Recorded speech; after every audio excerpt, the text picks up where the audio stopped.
Okay, so go ahead and get out behavioral ecology part 3 for today. And I'll have you a video clip to start.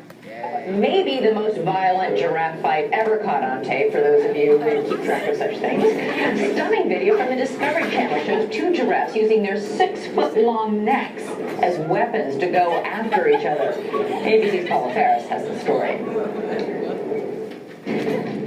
Huge claws, sharp teeth, and aggressive antlers, all familiar weapons of the wild. But now, in this rare video, 2 unlikely fighters are sticking their necks in the ring. That's right, giraffes, the long-tongued, long-limbed, long-shot for prize fighter, battling it out. Watch as they jab their horns into each other, swinging their 500-pound necks with such force. But Toronto-based predator expert Dave Salmoni says not to worry. It's a bit of a dance. The males know exactly where to stand, how to stand, and what the rules are. Crews spent a month in Namibia, filming what they assumed to be gentle giants for Discovery Channel's new series Africa, when suddenly their subjects revealed another side. People tend to think of giraffe as nice, docile, sweet animals, and they generally are. But they're designed for fighting.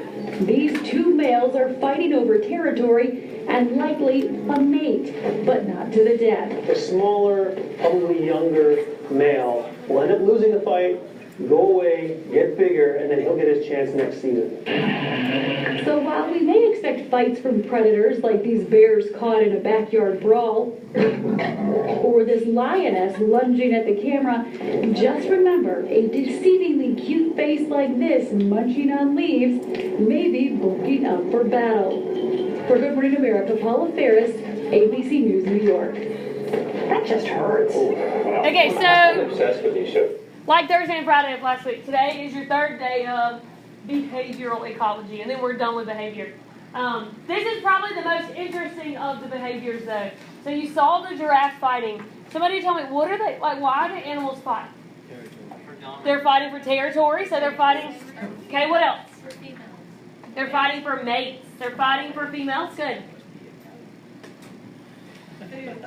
Food. They're like competition for food. So they're fighting because they want their space. They want a mate. They want food. Maybe somebody last period had a guess fighting to protect their children, right? You've ever seen a dog or some sort of animal protect its new babies? So that was just another thought. But so the first thing says social behavior. This behavior involves the interactions that occur between individuals. So it says aggression, like the giraffes looked pretty aggressive. Competition, and we said competition over food, territory, and mate. Courtships, that's where they may sing or dance before they mate, right? Courtship rituals are like dating rituals. Yeah, dance partners before they mate. Yeah. Okay, so sociobiology, the study of social behavior as it relates to evolution. The first one is cooperative behavior. Groups get advantages over organisms by working as a team. What can you think of how animals, somebody come up with an example, how animals work together to benefit them? Like, think, what is it, okay, what are the things that animals want to do? Like, remember me telling you that they want to survive and they want to reproduce, right? That's really it. Y'all know how people want a lot of money. That's what people want, is money. We work really hard so we can have lots of money. Well, plants want what? What have I told you before the plants want? Water. Plants want water. Like, every time it rains, they're filling up their vacuoles and storing the water in their leaves. They store it in their roots too. Plants want water. Well, animals want to reproduce.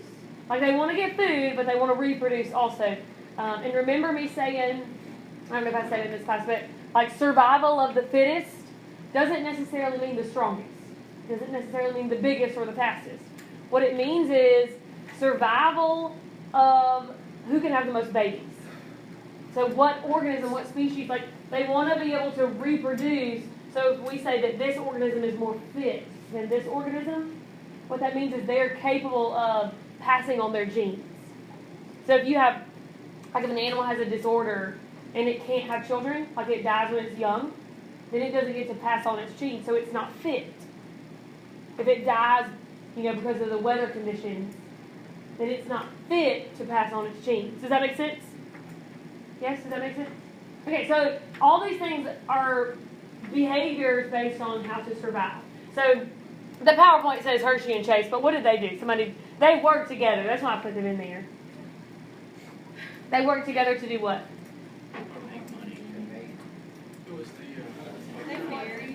Do what? Were they married? Hershey and Chase? I don't think so. They have two different, they did the. Yeah, they do have two different entities. I don't think so. Do what? Say it again. Yeah, they do. Come on, Hershey and Chase. This was just genetics, your last topic. They said, say it again. They said that the DNA was inside the virus. Do y'all remember that? They highlighted the phosphorus and the sulfur, and they said it wasn't the protein with the disulfide bridges, it was the virus that went into the bacteria. You should remember that. Okay, but they work together. That's the only reason they're there. But think of an example of how animals work together to survive. The birds, they fly a little thing, and then when one falls off, another one goes back. Yeah, so birds, they fly together. She said when one bird leaves the triangle, another bird goes and gets him and comes back. Perfect example. Another one. Come on. Wolves hunt in packs. Right. The odds of what's good about wolves hunting in packs? They can eat in large numbers, so their prey is easier to take down. Yeah, the good thing about wolves hunting in packs, like everything has an advantage and a disadvantage. The good thing about wolves hunting in packs is that a predator isn't going to attack. What's the bad thing about hunting in packs? There's more people to feed, like more wolves to feed. So they have to have more food, but they're not going to die from a predator. So you see how it's like good and bad? Okay, what's another one? Come on. Symbiotic relationship. What's a symbiotic relationship? Where they depend on each other. Where two organisms depend on... Okay, give me an example of a symbiotic relationship where two organisms depend together. There's that bird that eats off that animal. Okay, the bird that... Good for off of an elephant, a bird eats off an elephant. That's true. That's a good one. the fish. So that would be how they're cooperating together, and that's even an example of two different species cooperating together. The bird sits on the elephant, and the bird gets to eat. Right? He eats like the mosquitoes off the elephant, and then And the whale and the the elephant gets the bugs eaten off of it. So everybody's happy. The whale and barnacles on the whale's belly. But try to think of the same species. Where's the boxes? Oh, that's hard. Okay, somebody think of same species examples. Come on. We said wolves. like when school of fish. School of fish. There you go. Fish school together. I was thinking ant houses. How ants they store food in their little houses together. I don't know. That was just an example I had. Okay, so they cooperate together. I'm giving you lots of examples now. Agnostic behaviors. Y'all remember in like when you're doing reading stories in English and there's like the antagonist. That's like the bad guy. Okay, well that's what this is. These are tests of strength and aggression. So there's Rams butting heads, Lion King movie. Fighting is followed by submission, reconciliation. So they fight. I think you see deer and tigers fighting with their claws. You even saw some of that on the video. Deer and tigers fighting with it. No, deer's fighting together with their antlers, and then tigers fighting together, not with each other. You know what I meant.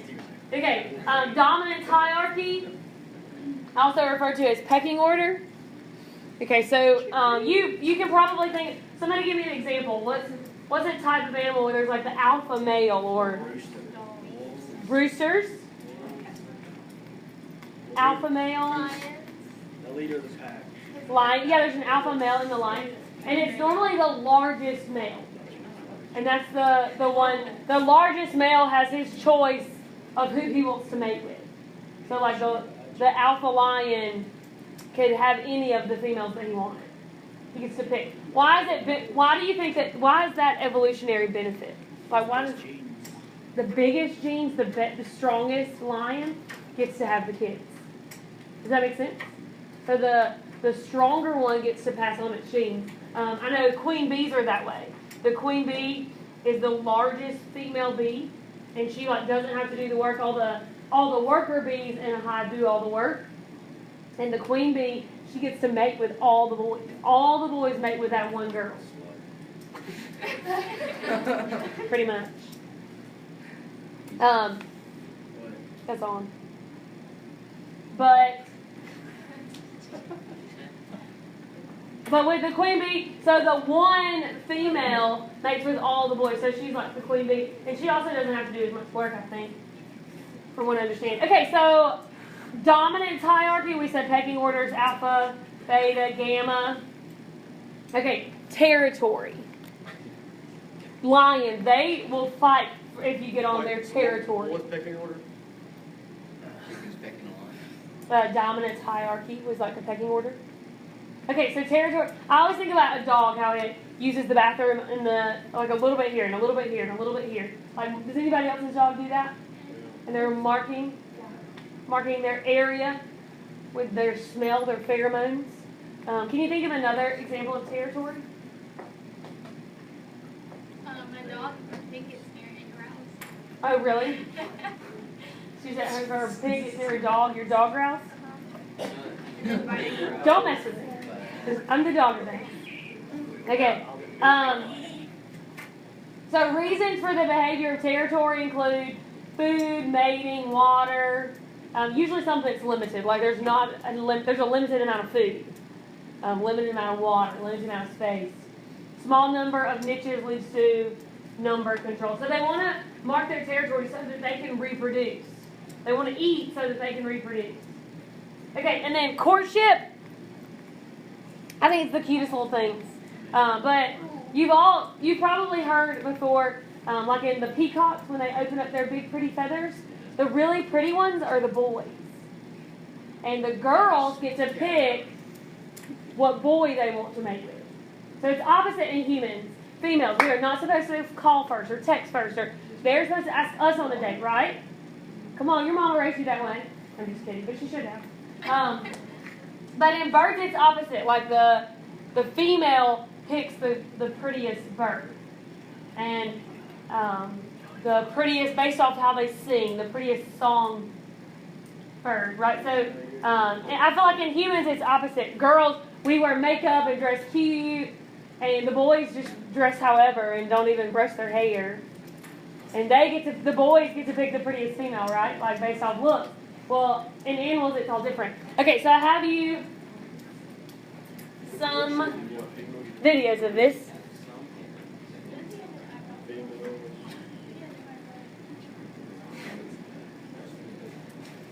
Okay, here's this one. This is Bulwer's pheasant, and he has got spectacular bottles. He's impressive enough when he's going about his normal business, but when she is around, he gets very excited indeed.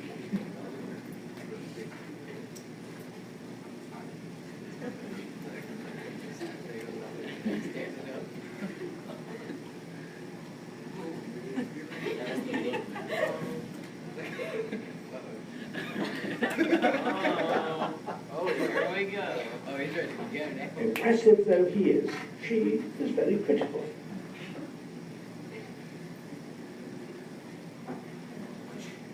He's not good enough, it seems. Another pheasant, Temmie's Tragopan. His costume jewellery is even more elaborate.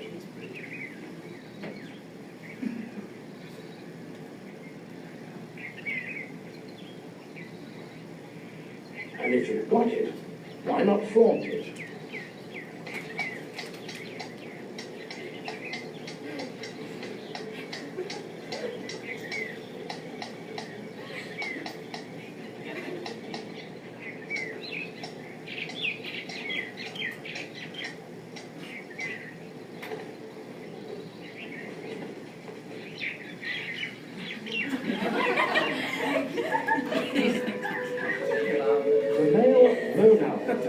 Impresses his female with a greater expanse of unbroken iridescence than is possessed by any other species.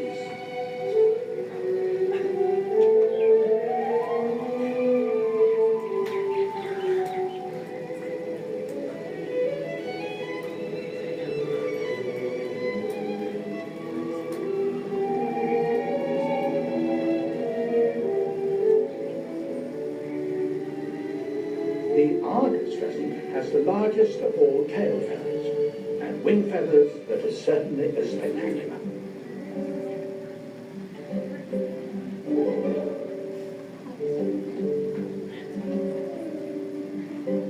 And what can rival the train of a peacock?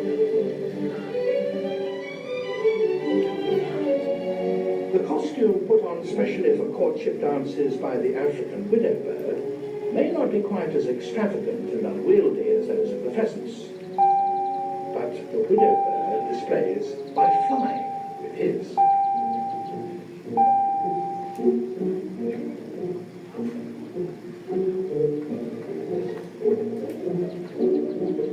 It's a hazardous business, exposing yourself like this, even if you can fly.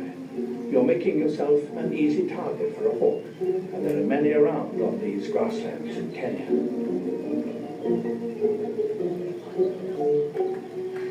Evidently, the additional matings a male gets from displaying in this dangerous fashion make the risk worthwhile.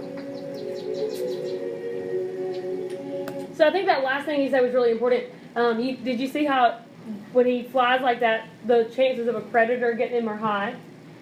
So the benefit has to outweigh the cost. So the benefit of getting a mate has to be higher than getting eaten by the predator. And that's something that animals have to deal with. Okay, another example, which I think is like the most famous example, is a blue-footed booby. And we talked about them a little bit last week. And this one leads right into the next part. But the blue-footed boobies, they pick up their feet and dance for their mate. The boy dances for the girl. Okay, ready?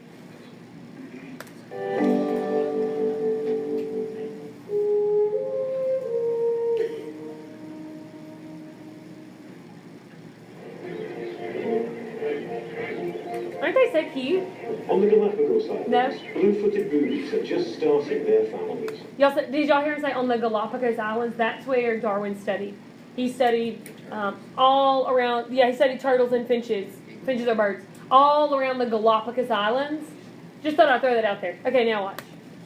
Blue-footed boobies also dance to form partnerships. Each movement mirrors the other. So if the girl wants to mate, she will dance back. But if she doesn't, she'll turn around and walk away. So he, put up that was the little dance. He put up his arms and then they're putting their feet up and down. But the girl has already done it back now. Like flamingos, they seem to fall for birds like themselves. Compatible.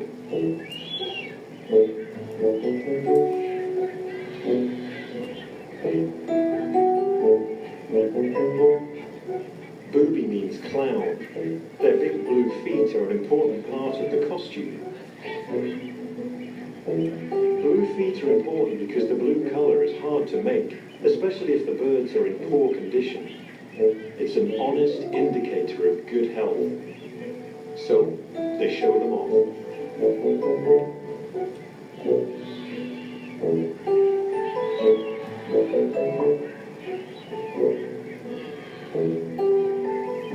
Unlike flamingos, boobies continue their courtship displays even after nesting starts, as though they weren't quite sure of each other.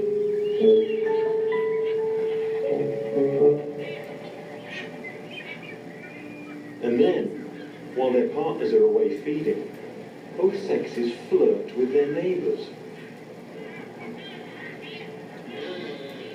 The truth is that boobies have a roving eye, and those blue feet tend to wander. About half have secret extramarital affairs. They come up to each other and display.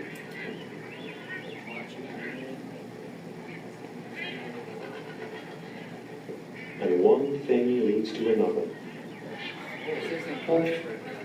Occasionally the male comes back and sees the female with someone else.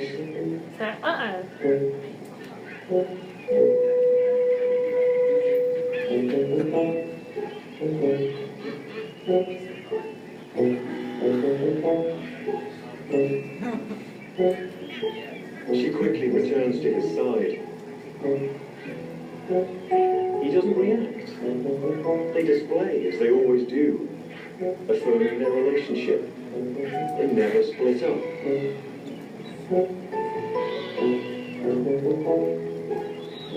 So one girl and one boy make together, and then it says they never split up. It seems here the instinct to stay together to raise a family is stronger than any infidelity. Okay, so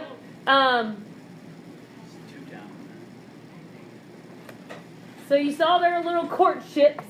Okay, and then the next part of the notes talks about the different types of relationships. Okay, so the first one, promiscuous or promiscuity, that's where all the species, like all the animals, mate with a bunch of animals. So many mates with many. Example of this, I feel like dogs do this. Like dogs don't mate for life. They mate and then find another mate and find another mate. And right, so I don't think that I know of, unless they're in your house alone. But this, and then for every one of these, there's an advantage and a disadvantage. So I want you to think about it. For the promiscuous, this is many mating with many. The advantage is it increases relative fitness. What does that mean? You gotta stay fit to get other people, so I mean, you gotta look good. No. It's like the dominant male, he's like the most fit, and he just makes one person, like one animal the whole time. But you don't have as many. Yeah, so if you mate with more, like if you have lots of girlfriends, the odds are that you're going to get to have lots of offspring. Right, so if one male mates with a bunch of females, he's going to get to have more offspring. And if one female mates with a bunch of males, then the odds of her getting fertilized is greater. Right, so the more mates you have, the more offspring you're going to have. Okay, so that's the advantage. The disadvantage is not much investment in parenting, so survival is low.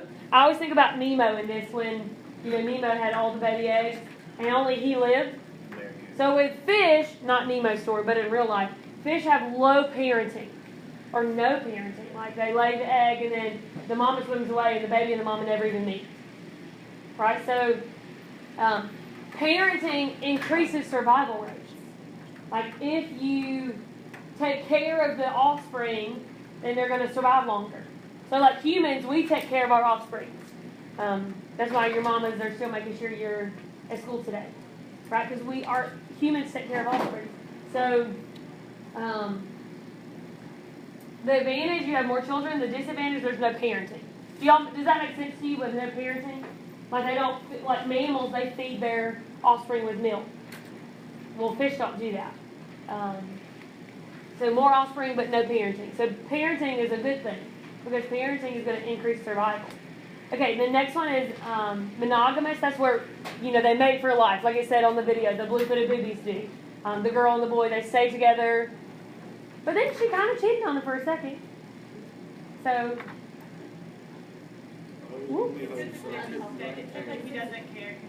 It's like you gotta be with her. He doesn't care. Oh, that's sweet. Okay, so with 1 and 1, it says this is one mating with one, so, mating for life. I think penguins do this, right? It's on some movie. What movie is that on? Happy Feet? Okay, I've never seen Happy Feet, but advantage increases parental parenting and survival. The bad thing is lower fitness, because they're only mating with each other, they're not going to have as many offspring. And then polygamous, this is where one is like alpha, and he mates with many. So this would be, you've heard of polygamy before, where like one husband has many wives. Okay, and then advantage is that the strongest genes are passed on, so like the largest bee or the strongest lion. The disadvantage says not much variation in terms of genetics. So if everybody mates with the same male or the same female, then there's not going to be much genetic variation. And remember, genetic variation is good. Parenting is good. Lots of offspring, that's good. So, okay, now what do you think? As far as evolution goes, and remember, to survive, to be fit, is to have the most amount of babies that survive. What do you think is best? Polygamy? Not in humans. Think about like something else. Like fish or dogs or turtles or something. Polygamy or monogamous? I mean, what do you think, really? Like, if you took a number of species right now, in 20 years, and you took the number in 20 years, which one is going to be higher? If organisms are monogamous and they take care of their offspring, or do you think if it's polygamous and they have lots but they don't take care of them? Well, but no, yeah. What do we think? Y'all think about it for a second. And you can even talk about it at your table. So think about the benefits. Which one would be better?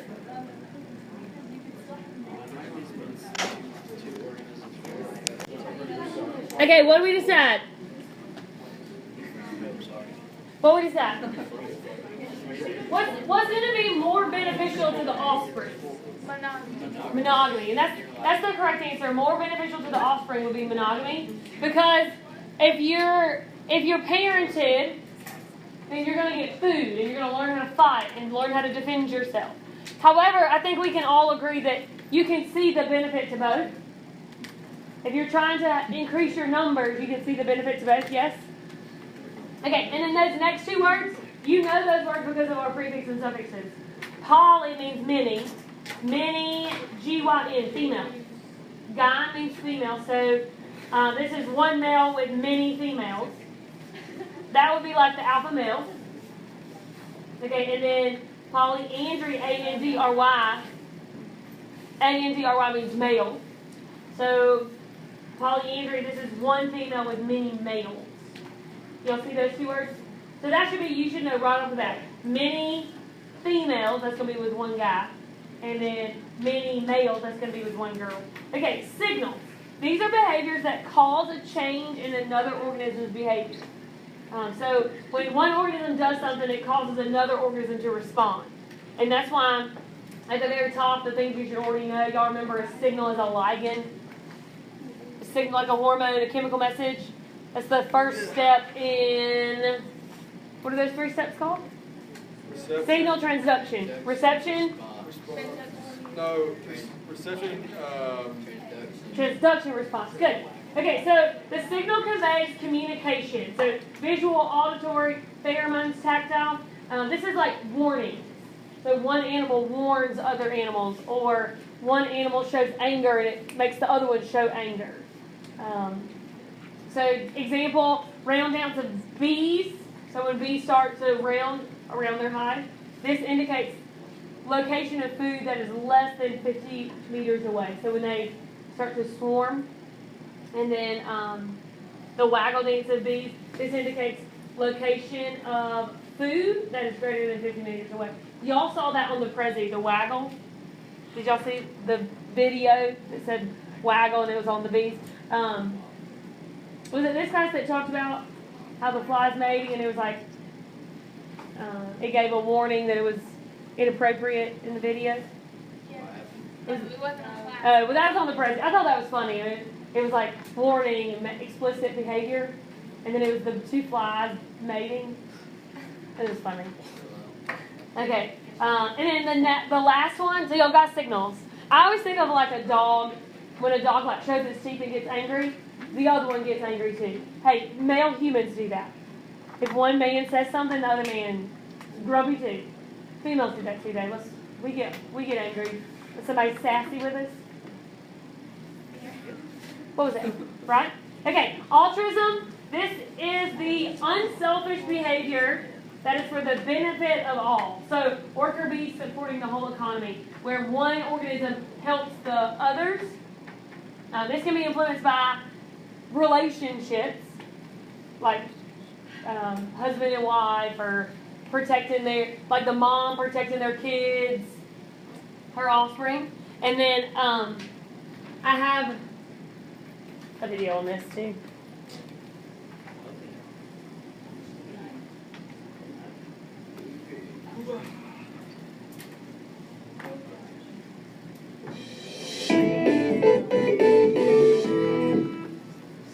Ever wonder why we do things for each other? Like why we help our friends move even though we hate doing it? And for that matter, why a bee will sacrifice its life by stinging an intruder to protect the hive? Why would a vampire bat regurgitate blood into the mouth of another bat that hasn't eaten that day? Why?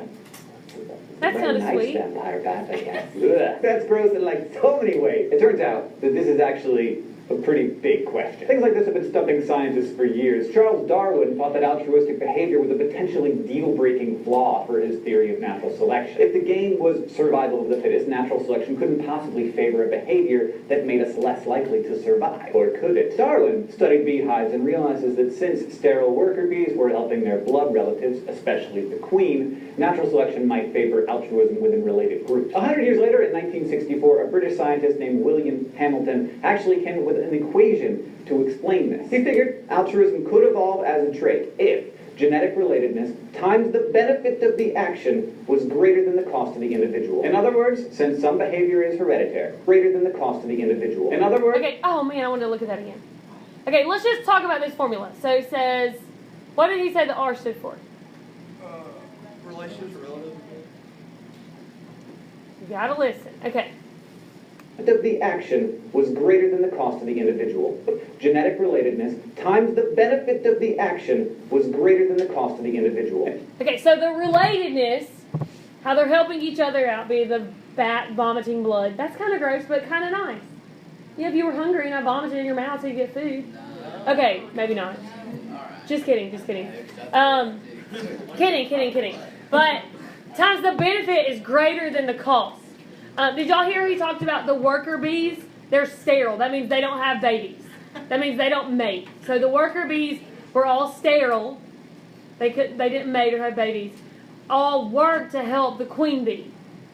Did y'all hear that? Okay, as long as you got it. In other words, since some behavior is hereditary, the genes responsible for altruistic behavior could evolve if its benefit exceeded whatever cost it had for the individual, because it helped the individual's relatives enough to make it worthwhile. Hamilton called this idea inclusive fitness, expanding Darwin's definition of fitness, basically how many babies somebody's making, to include offspring of other relatives. Hamilton's ideas were a humongous hit with other scientists because, for starters, it explains stuff like ant colonies. Ants have virtually no personal lives. Everything they do for the good of the colony. And worker ants share 3/4 of their genes. They're actually more closely related to their sister ants than they would be to their offspring. So, according to Hamilton's equation, each individual ant has an exceptionally large genetic stake in the survival of the colony. But Hamilton's ideas do not explain why some animals help others that they're not even related to. Take humans, for example. We are deeply social animals, also exceptionally altruistic. In fact, a lot of scientists think that humans evolved our huge, super smart brains in response to the overwhelming benefits of engaging in selfless behavior. Because it turns out sharing and cooperating are very mentally taxing. Seriously, asking a 3-year-old. But if you think about it, you can see how we evolved to be altruistic for really self-serving reasons. Like helping a friend move totally sucks, but you do it because you can conceive of a time in the future when that friend will help you move. Or when that friend will drive out into the country to help you change a flat tire or whatever. Same with the bats. Barfing some blood into your neighbor ensures that someday, if you don't get something to eat, somebody will come and vomit blood into your mouth. And they'll expect the same from you in return, and so on and so on. Hamilton's equation does not explain that behavior, which complicates things because equations are nice and comforting to have if you're a scientist. But if you can cooperate with others and resist the urge to hoard resources, knowing you'll be rewarded later, you'll be acting a lot like ants, bees, and vampire bats. Which makes me just feel all warm and snuggly all over. Thanks for watching this episode of SciShow. I hope you have friends good enough to vomit blood in your mouth when you need it. If you have any questions, comments, or ideas, please connect with us on... Okay, sheet of paper. Put your notes away, please. And there's your photo for altruism.